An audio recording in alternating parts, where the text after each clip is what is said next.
Dear friends, मेरा नाम सुभाष चौधरी है और मैं भारत का एक सामान्य नागरिक हूँ। आज का वीडियो बहुत इंपॉर्टेंट है हमारे सारे सीनियर सिटीजन फ्रेंड्स के लिए, दोस्तों के लिए, मित्रों के लिए। आज हम बात करेंगे कुछ ऐसे फल की जो सीनियर सिटीजन को नहीं खाने चाहिए या थोड़ा सोच समझ के खाना चाहिए या कम खाना चाहिए। दोस्तों, हम सभी जानते हैं कि फल हमारे लिए बहुत अच्छा है और ओल्ड एज में फल का तो बहुत बड़ा सहारा रहता है। हर डॉक्टर, हर डाइटिशियन, हर बुज़ुर्ग लोग, हर मतलब समझदार आदमी आपको फल खाने की सलाह देता है किसी भी उम्र में। लेकिन जब आप सीनियर सिटीज़न हो जाते हैं, जब आपकी उम्र ज़्यादा हो जाती है, तो कुछ एक ऐसे फल हैं जिसको आपको खाने में सावधानी रखनी चाहिए। कुछ फल ऐसे भी हैं जो आप बेफिक्र खा सकते हैं, मतलब उसमें आपको सोचने विचारने की कोई ज़रूरत नहीं है, जब मन हो, जितना मन हो खा सकते हैं। तो आज हम बात करेंगे ऐसे ही 5 फल की जो आप बिंदास खा सकते हैं, कोई दिक्कत नहीं है, और 5 ऐसे फल की जो आपको सोच समझ कर खाना चाहिए, कम खाना चाहिए और कुछ सिचुएशन में आपको नहीं खाना चाहिए। तो ऐसे फलों की बात करेंगे और ये हम जो वीडियो में बात करने जा रहे हैं ये है हमारे सीनियर सिटीज़न को ध्यान में रख के, मतलब ये जो रिकमेंडेशन है वो सीनियर सिटीज़न के सेहत, उनके हेल्थ, उनके जो भी है सिस्टम, उनको ध्यान में रख के हम कर रहे हैं। अब इसमें देखिए जो 3 चीज़ें हैं जिसको हमने इसमें कवर किया है, मतलब जो बेसिस है, जिस बेसिस पे हम ये रिकमेंडेशन देने जा रहे हैं या हम सजेशन देने जा रहे हैं, रिकमेंडेशन तो नहीं, सजेशन है, डिसीजन आपका रहेगा। वो है, पहला है शुगर कंटेंट, मतलब उस फल में शुगर कितना ज़्यादा है, मतलब उसका ग्लाइसेमिक इंडेक्स कितना ज़्यादा है, क्या वो अगर कोई शुगर का पेशेंट है या नहीं भी है तो क्या वो फल उसको मुफीद है, वो निश्चिंत होकर खा सकता है या उसको सोच समझ के खाना चाहिए।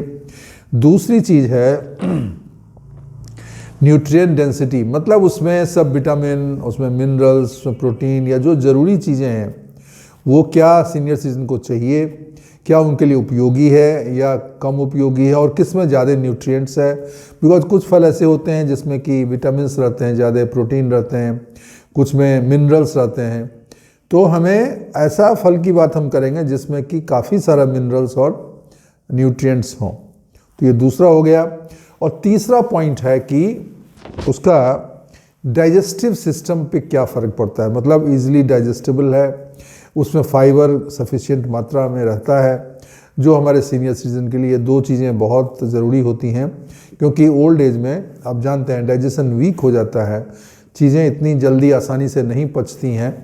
तो अगर ऐसी चीज़ें होंगी जो पचने में थोड़ा कठिन होगा तो उसको हमें अवॉइड करना चाहिए। और साथ ही साथ दूसरी चीज़ है फाइबर।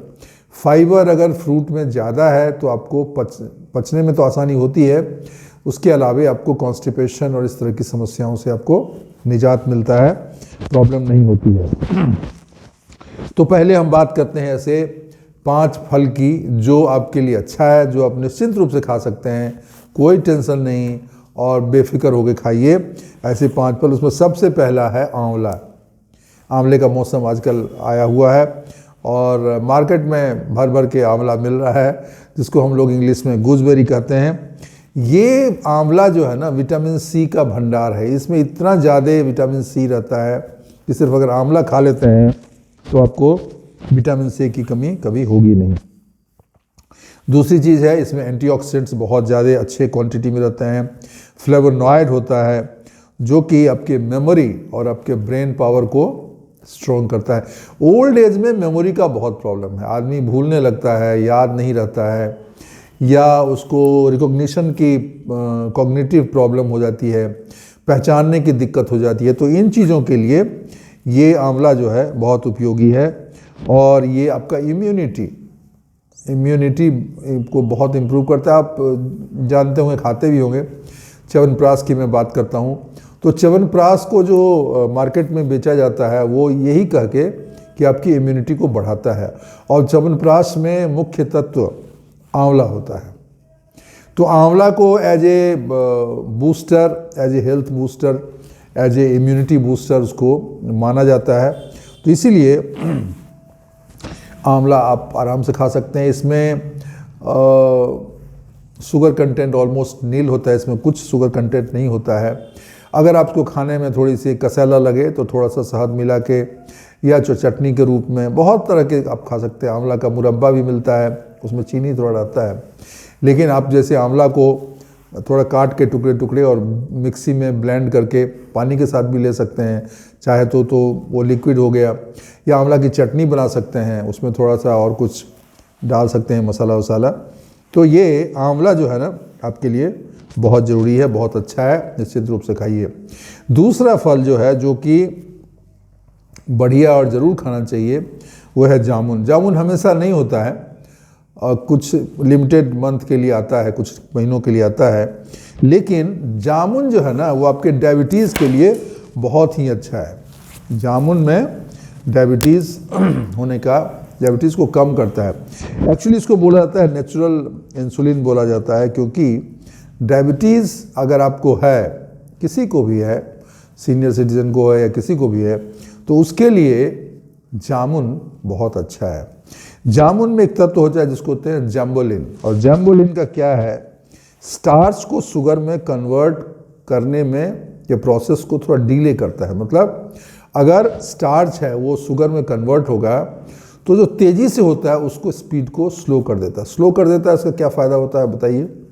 फ़ायदा ये होता है कि आपका शुगर का स्पाइक, ब्लड में शुगर का लेवल का स्पाइक बहुत तेज़ी से नहीं बढ़ता है, और ये आपके लिए अच्छा है। इसके अलावा इसमें जो है ना आपको डाइजेस्टिव एंजाइम्स होते हैं जो आपके सिस्टम के लिए, डाइजेस्टिव सिस्टम के लिए अच्छा है। कॉन्स्टिपेशन को दूर करता है और इम्यून सिस्टम को भी स्ट्रॉन्ग करता है, कोलेस्ट्रॉल लेवल को भी कम करता है। तो जामुन बहुत उपयोगी है। जब जामुन का मौसम होता है तो थोड़ा थोड़ा खा लेना चाहिए। बहुत ज़्यादा जामुन नहीं खा सकते हैं, 2, 4, 5, 10 आप खा सकते हैं। पके जामुन खाइए, ज़्यादा फायदा करेगा, और ज़रूर खाइए। तो ये दूसरा फल है जो good for health, good for everybody, good for your stomach, good for your diabetes, good for everything. बहुत ज़्यादा क्वांटिटी में नहीं लेना चाहिए, नॉर्मल क्वांटिटी में कम ही खाएं। 2, 4 दिन 10 दिन जब तक आता है खाइए, इसमें कोई इशू नहीं है। आंवला का मैंने बता दिया, बहुत उपयोगी फल है। तीसरी बात हम कर रहे हैं अनार की। अनार पूरे 12 महीने मिलते हैं, अब तो कोल्ड स्टोरेज में भी रहता है, और जब मौसम आता है तब तो खूब खाइए। अनार में लाल रंग का होता है फल, बहुत बढ़िया आपके लिए फ़ायदेमंद है। पोमोग्रेनेट उसको इंग्लिश में बोलते हैं, और ये आपके ब्लड को बढ़ाता है। ब्लड को बढ़ाता है ये तो हर कोई जानता है, लेकिन ये ब्लड प्रेशर को कंट्रोल करता है, और हार्ट और ब्रेन के लिए सुपर फूड है। हार्ट और ब्रेन के लिए सुपर फूड है। तो अनार आप ज़रूर खाइए अनार के मौसम में, या अनार जब नहीं है तब भी, अगर फ्रेश आपको मिलता है, अच्छा मिलता है, तो अनार को आप ज़रूर खाइए। 2-3 अनार, एक दिन में 1 या 2 अनार आप खा सकते हैं, और अगर हफ्ते में 4-5 दिन खा लेते हैं तो बहुत अच्छा है। ये आपके आर्टरीज़ के हेल्थ को भी इम्प्रूव करता है, प्लस नया ब्लड सेल्स बनाती है। ये मीठा होता है, लेकिन ये इसका जो शुगर लेवल है ज़्यादा नहीं होता है, तो आप सेफली ले सकते हैं। 1 या 2 अनार आप खा सकते हैं। कोलेस्ट्रॉल को कंट्रोल करता है, और सबसे बड़ी चीज़ ओल्ड एज में तो जॉइंट्स और जॉइंट पेन होता है, आर्थराइटिस की प्रॉब्लम होती है, गठिया का प्रॉब्लम होता है, उसमें ये उपयोगी है, लाभप्रद है, उसमें आपको फ़ायदा मिलता है। तो इसलिए अनार ज़रूर खाइए। अनार जो है एक्चुअली आप समझिए तो हार्ट से लेकर ब्रेन तक सबको एकदम सॉलिड बना देता है, सबके लिए मुफीद है, सबके लिए अच्छा है। तो अनार वो तीसरा फल है जो बिंदास आप खा सकते हैं। बहुत ज़्यादा मत खाइए, लेकिन 1-2 अनार आप खा सकते हैं अगर सीनियर सिटीजन तो है। चौथा फल बहुत बढ़िया फल, बहुत मतलब पेट के लिए तो समझिए अमृत है, इसको बोलते हैं पपीता। पपीता जो है ना डाइजेस्टिव एंजाइम सही बनाता है, डाइजेशन के लिए, पेट के लिए बहुत ही अच्छा है। डेली खाना चाहिए पका हुआ पपीता, बहुत ज़्यादा नहीं, एक नहीं कि पूरा एक पपीता खा जाएं, लेकिन 1 कटोरी जो है ना 100-200 ग्राम पपीता आप खा सकते हैं डेली। और ये आपको पेट के लिए, डाइजेशन सिस्टम को इम्प्रूव करने के लिए बहुत ही उपयोगी है। और अभी आजकल तो इसका फल पपीता का मौसम आया हुआ है, रोज़ खाइए, बाज़ार में मिलता है 40-50 रुपये किलो मिलता है। एक पपीता लेंगे 1 किलो 1.5 किलो तो जो भी है आपको मिल जाएगा। और इसका फ़ायदा क्या है, आपका कब्ज का प्रॉब्लम ख़त्म। Constipation is big issue in senior citizen, तो वो कॉन्स्टिपेशन की प्रॉब्लम ख़त्म, इंडाइजेशन की प्रॉब्लम ख़त्म, मतलब अपच की प्रॉब्लम ख़त्म, गैस वैस की प्रॉब्लम होती है वो ख़त्म, एसिडिटी की प्रॉब्लम ख़त्म। और एक मज़े की बात है, मैं बता रहा हूँ, जिन लोगों को पाइल्स है उनको ज़रूर खाना चाहिए। ये आपके पाइल्स के प्रॉब्लम में बहुत उपयोगी है, क्योंकि आपके मल को निकालने में बहुत फ़ायदेमंद होता है। आपको कॉन्स्टिपेशन अगर होगा नहीं, कम होगा, तो आपको पाइल्स में बहुत फ़ायदे होता है। तो ये पाइल्स के लिए भी एक तरीके से उपयोगी है। तो पका हुआ, लेकिन पपीता पका हुआ होना चाहिए, और पपीता सही चुन के ले। ऐसा ना हो कि आजकल इंजेक्शन डाल के भी उसको पका देते हैं और मीठा लगता है लेकिन ओरिजिनल नहीं रहता है। तो जहाँ पे आपको लगे कि ये थोड़ा गांव देहात का पपीता है, वहाँ से आपको लेना चाहिए। इसमें थोड़ा सा केयरफुल रहिएगा। लेकिन पपीता बहुत अच्छा है, साल भर मिलता है, स्ट्रोक और हार्ट अटैक के खतरे को कम कर देता है। इसमें एंटीऑक्सीडेंट्स होता है जो आपके शरीर के लिए फ़ायदेमंद है, कोलेस्ट्रॉल के लेवल को कम करता है, साथ में हार्ट के लिए भी पपीता बहुत अच्छा है। पपीता एक निरापद फल है, उसमें कोई प्रॉब्लम नहीं है, और इसका ग्लाइसेमिक इंडेक्स बहुत ज़्यादा नहीं है, हल्का सा है, लेकिन उससे शुगर के पेशेंट भी आराम से खा सकते हैं, एक कटोरी खा सकते हैं, उसमें कोई दिक्कत नहीं है। ये नहीं कि पूरा पूरा पपीता खा लें, लेकिन एक मतलब 100-150 ग्राम पपीता खाने में कोई प्रॉब्लम नहीं है। तो 4 फल का मैंने बता दिया। और 5वां फल जो लोग इग्नोर करते हैं, जिसके बारे में बात नहीं करते हैं, लेकिन वो बहुत फ़ायदेमंद फल है, सर्वसुलभ है, सस्ता मिलता है, आजकल उतना सस्ता नहीं मिल रहा है बट मिलता है, वो है अमरूद, गुआवा। गुआवा ज़रूर लें, इसका बहुत ही लो ग्लाइसेमिक इंडेक्स है, और शुगर के पेशेंट वालों के लिए कोई सोचना ही नहीं है, वो आराम से खा सकते हैं। डाइजेशन के लिए बहुत अच्छा है, पेट के लिए बहुत अच्छा है, कब्ज़ आपका दूर करता है, कॉन्स्टिपेशन की प्रॉब्लम नहीं होती है। इसमें बहुत सारे फाइबर होते हैं जो आपके डाइजेस्टिव सिस्टम के लिए, गट हेल्थ के लिए बहुत अच्छा है, और इसको आप जो है ना खा सकते हैं, मज़े से खा सकते हैं, जितना मन हो उतना खा लीजिए। हाँ, दांत आपके सही होने चाहिए, नहीं तो उसमें दांत में फंस जाता है दाना कभी कभी। लेकिन उम्मीद करता हूँ आप लोगों के दांत अच्छे होंगे, बुजुर्ग लोगों के, आपने कुछ बनवा लिया होगा, या ओरिजिनल ही आपके अच्छे हों, भगवान करे। तो ये 5 फल आप ध्यान रखिए, इसका सेवन करिए। आंवला है, जामुन है, अनार है, पपीता है और अमरूद है। इसमें आंवला तो एकदम ज़रूर खाइए, विटामिन सी का भंडार है। जामुन भी लीजिए, मौसमी फल होता है, कुछ दिनों के लिए आता है। अनार, पपीता, अमरूद हमेशा मिलता है। अमरूद भी पहले मिलता था कभी कभी, लेकिन अभी हमेशा मिलता है। तो ये 5 फल आपको ज़रूर खाना चाहिए। अभी आप बोलेंगे भाई आप तो खाने की, जिसको खाना चाहिए उसकी बात की आपने, लेकिन जो मेन चीज़ था नहीं खाना है उसकी आपने बात नहीं की। तो दोस्तों, अब हम बात करेंगे उन 5 फलों की जिसको खाने से पहले थोड़ा समझदारी का काम करें, सोच के खाएं और ज़्यादा नहीं खाएं। सबसे पहले है मैंगो। अभी मैंगो जो है ना, उसको फलों का राजा बोलता है। आम जो है, सभी फलों का राजा आम, खा लो आम। तो आम के मौसम में आम ज़रूर खाइए, लेकिन कम खाइए, और शुगर के पेशेंट तो बिल्कुल कम खाइए, क्योंकि ये ब्लड शुगर को स्पाइक दे देता है। बॉडी में ब्लड शुगर अचानक से काफ़ी बढ़ जाएगा, जो आपकी हेल्थ के लिए ठीक नहीं हो सकता है। आपके डाइजेस्टिव सिस्टम को भी अफेक्ट करता है। बहुत आम खाएंगे तो पेट खराब हो सकता है और डाइजेस्टिव इश्यू हो सकता है। तो अगर आपको शुगर नहीं है तो भी आप 1-2 आम से ज़्यादा ना खाएं, और आपको शुगर है तो मैं बोलूँगा थोड़ा सा ही आम खाएं, ज़्यादा मत खाएं, और रेगुलर ना खाएं। आम से एक और चीज़ बताता हूँ, वज़न बढ़ाने के लिए आम उपयोग में आता है। तो इसका मतलब आपका अगर वज़न ज़्यादा है तो आपको आम अवॉइड करना चाहिए, क्योंकि इससे आपका वज़न बहुत बढ़ेगा। कुछ लोगों का तो आम के मौसम में ही वज़न बढ़ जाता है 4 किलो 5 किलो, मतलब वो 2-3 महीना मई जून जुलाई में आम का फल आता है, उसी में ही वो मोटे हो जाते हैं, मजबूत हो जाते हैं। कमज़ोर लोग हैं जिनको शुगर की प्रॉब्लम नहीं है वो खा सकते हैं, फिर भी बहुत ज़्यादा नहीं खाना चाहिए, क्योंकि उसमें डाइजेशन का भी प्रॉब्लम होता है, पेट भी आपका प्रॉब्लम में आ जाएगा। तो सीनियर सिटीजन का पेट का तो प्रॉब्लम रहता है, डाइजेशन का प्रॉब्लम होता है, इसके लिए इसको आप बहुत ज़्यादा मत खाइए, क्योंकि इसमें शुगर कंटेंट बहुत ज़्यादा होता है जो आपके ब्लड शुगर और एसिडिटी को भी बढ़ाता है।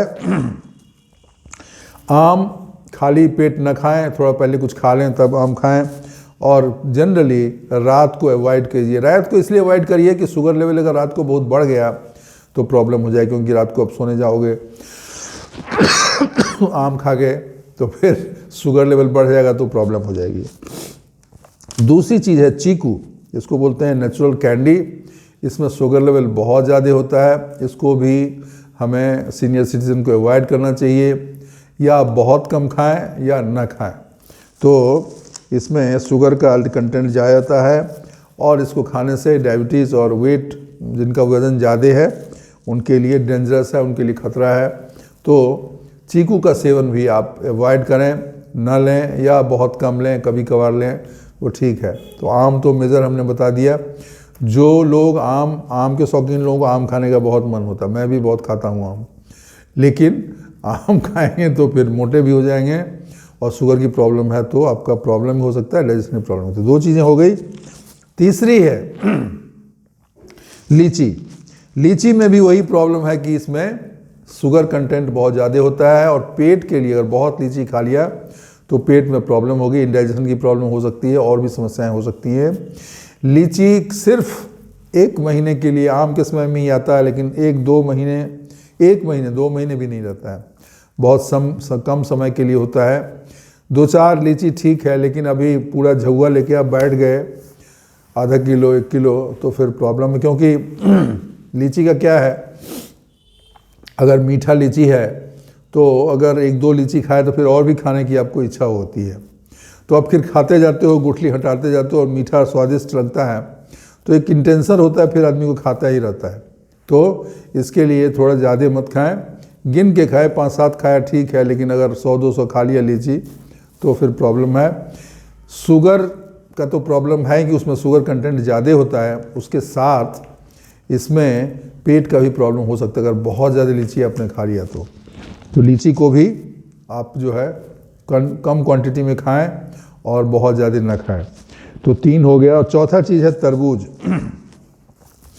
तरबूज बहुत अच्छा फल माना जाता है, लेकिन ओल्ड एज में बुज़ुर्गों के लिए तरबूज अवॉइड करना चाहिए या बहुत कम खाना चाहिए। एक तो इसमें ग्लाइसेमिक इंडेक्स बहुत ज़्यादा होता है, प्लस जिन लोगों को इन्फेक्शन की प्रॉब्लम होती है, खासकर जिनको यूरिन इन्फेक्शन होती है और उस तरह की इन्फेक्शन होती है, उनको इसको अवॉइड करना चाहिए। अगर खाना है तो बहुत कम मात्रा में खाएं या न खाएं, क्योंकि इसमें ज़्यादा तरबूज खाने से ओल्ड एज में इन्फेक्शन का खतरा बना रहता है। तरबूज फल बहुत अच्छा है, आप सब जानते हैं, पेट को ठंडा करता है, शरीर के लिए अच्छा है, लेकिन वो मीठा होता है। और अगर आपको शुगर की प्रॉब्लम है, आप डायबिटिक हैं, तो ज़्यादा अगर तरबूज खाएंगे तो आपके लिए बुरा है, नुकसानदेह है। प्लस तरबूज क्या है, लोग बहुत बड़ा फल होता है तो लोग बहुत कम नहीं खाते हैं, थोड़ा अच्छा ही क्वांटिटी खाते हैं। बहुत लोग तरबूज का वाटर लेमन का जूस भी पीते हैं। मैं बोलूँगा अगर शुगर की प्रॉब्लम है तो आप ना लें, ना भी है तब भी ज़्यादा ना लें, क्योंकि उसमें आपको इन्फेक्शन का भी प्रॉब्लम हो सकता है, कभी कभार पेट का भी प्रॉब्लम हो जाता है। ये ऐसा मेरा अनुभव है कि तरबूज ज़्यादा खाने से, इसके लिए मॉडरेशन में लें, रेगुलर ना लें, कभी कभार लें और थोड़ा लें, और नहीं अगर आपको नहीं पसंद है तो ना लें, तो कोई दिक्कत नहीं है। तो ये आपको, इससे आपको ब्लोटिंग भी हो सकती है और वज़न बढ़ सकता है, प्लस शुगर की प्रॉब्लम, आपको डायबिटीज़ में भी आपको प्रॉब्लम होगी। तो ये भी अवॉइडेबल फ्रूट है जिसको हमें अवॉइड करना चाहिए। अभी ठीक है, थोड़ा बहुत कभी खा लिया ठीक है, but you should avoid. Senior citizen को मैं बोलूँगा नहीं खाने के लिए, नहीं लेने के लिए, क्योंकि उसमें आपको प्रॉब्लम हो सकती है। और 5वां फल है कटहल। कटहल हमको सब्जी के रूप में खाते हैं, लेकिन अगर सब्जी के रूप में भी खाते होंगे तो आप देखते होंगे ये डाइजेशन के लिए थोड़ा भारी है। इसका ग्लाइसेमिक इंडेक्स बहुत ज़्यादा नहीं है, लेकिन डाइजेस्टिव सिस्टम के लिए भारी है। ब्लोटिंग की प्रॉब्लम हो सकती है, गैस की प्रॉब्लम हो सकती है, कॉन्स्टिपेशन की प्रॉब्लम। तो कटहल में, कटहल का फल भी आता है अंदर में, कोआ बोलते हैं उसको, अपने यूपी बिहार में उसको कोआ बोलते हैं। तो वो खाने में अच्छा होता है, कटहल के अंदर ही रहता है। बहुत तो कटहल की तो सब्जी लोग जनरली बनाते हैं, लेकिन फल भी लोग खाते हैं और फल का स्वाद अच्छा होता है, लेकिन बहुत ज़्यादा नहीं खाना चाहिए। नहीं खाए तो अच्छा है, क्योंकि आपके पेट के लिए प्रॉब्लम है, उसमें ब्लोटिंग होगी, गैस होगी, इंडाइजेशन होगी, अजीर्ण होगा। तो एक आध कभी खा लिया कोआ तो ठीक है, लेकिन अभी दबा के खा लिया इतना आधा kilo 1 kilo, that should be avoid. तो दोस्तों, अगर आप सीनियर सिटीजन हैं तो आपको इन फलों को अवॉइड करना चाहिए या मिनिमाइज करना चाहिए। वो फल है मैंगो, आम, चीकू, लीची, तरबूज, वाटरमेलन और कटहल, ठीक है ना, जैक फ्रूट। तो इन 5 फलों को आप अवॉइड करें, और बाकी फल जो है हमने जो बताए हैं वो आप ले सकते हैं, आंवला, जामुन, अनार, पपीता, अमरूद। इसके अलावे आपको मैं बताऊं, सेब, मैंने इसमें लिस्ट में नहीं बताया, लेकिन सेब एक निरापद फल है, उसका ग्लाइसेमिक इंडेक्स भी बहुत ज़्यादा नहीं है। मॉडरेशन में 1 सेब अगर रोज़ खाते हैं, नथिंग लाइक दैट, उसको आप खाएं। शुगर है तो केला का सेवन न करें, सर्दी हो तो केला का सेवन न करें, लेकिन अगर नहीं है तो मॉडरेशन में केला वाला भी खा सकते हैं। तो दोस्तों, आज हमने बात की सीनियर सिटीजन को किन फलों से बचना चाहिए, कम खाना चाहिए या नहीं खाना चाहिए। तो दोस्तों, इसका ज़रूर ध्यान रखिएगा। ओल्ड एज आपका जो है उसको अच्छे से बिताने के लिए थोड़ा सा केयरफुल तो रहना पड़ेगा, थोड़ा सा जीभ को थोड़ा बचा के रखना पड़ेगा, और लालच जो है, खाने के लालच को थोड़ा सा कंट्रोल करना पड़ेगा। कभी खाते हैं ठीक है, लेकिन कम खाएं, मॉडरेशन में खाएं, और जनरली इसको अवॉइड करें, इन फलों को जो आपके सेहत के लिए अच्छा नहीं है। खासकर अगर आपको डायबिटीज़ है, आपका शुगर लेवल ऊपर रहता है, या आपको डाइजेशन की प्रॉब्लम रहती है, या आप इन्फेक्शन प्रोन हो, तो इन चीज़ों में, इन सिचुएशन में यू शुड अवॉइड इट और यू शुड इग्नोर इट। दोस्तों, आज के लिए इतना ही। अगर आपको ये वीडियो अच्छी लगी हो, उपयोगी लगी हो, तो इसको लाइक ज़रूर करिएगा। चैनल को सब्सक्राइब नहीं किया है तो सब्सक्राइब करिए। आप लोगों के मोहब्बत, प्यार, सहयोग और आपके सहयोग से, आपके हेल्प से, आप लोगों के कृपा से मेरे channel Subhash Chaudhary life coach को 1 लाख से ऊपर सब्सक्राइबर ऑलरेडी हो चुके हैं। एक्चुअली 1.25 लाख से ज़्यादा हो गया है। It's all because of you guys, आप लोगों की वजह से हुआ है। अपना प्यार बनाते रहिए और वीडियो देखते रहिए। अपने कमेंट्स ज़रूर डालिए, इसमें से कौन से फल आप लेते हैं, कौन से नहीं लेते हैं, और आपका वीडियो के बारे में क्या विचार है। अपने दोस्तों के साथ शेयर करिए, जो आपके फ्रेंड्स हैं, जो सीनियर सिटीजन हैं, और जो नहीं भी हैं, उनके लिए भी कोई नुकसानदेह बात तो है नहीं इसमें। तो उनके साथ शेयर करिए और एंजॉय करिए। और जाने से पहले 2 लाइन सुना के जाऊंगा। झूठा अपनापन तो हर कोई जताता है, झूठा अपनापन तो हर कोई तो जताता है, वो अपना ही क्या जो पल पल सताता है। झूठा अपनापन तो हर कोई जताता है, वो अपना ही क्या जो पल पल सताता है। झूठा अपनापन हर कोई जताता है, वो अपना ही क्या जो पल पल सताता है। यकीन न करना हर किसी पर, क्योंकि यकीन न करना हर किसी पे, क्योंकि करीब कितना है कोई। यकीन न करना हर किसी पे, क्योंकि करीब कितना है कोई, ये तो वक्त ही बताता है। तो दोस्तों, ये वक्त ही बताता है कि कौन करीब है, कौन दूर है, कौन लंबी लंबी हाँक रहा है, कौन अपना दोस्त है, कौन दुश्मन है, कौन धोखा देगा और कौन मदद करेगा। ये वक्त ही बताता है। लेकिन अपनी आँखें खुली रखिए, अपनी नज़र खुली रखिए, अपने कान खुली रखिए, लोगों को पहचानने की कोशिश करिए और उसी हिसाब से अपनी ज़िंदगी को बसर करिए। तो दोस्तों, आज के लिए बस इतना ही। थैंक यू, शुक्रिया, धन्यवाद।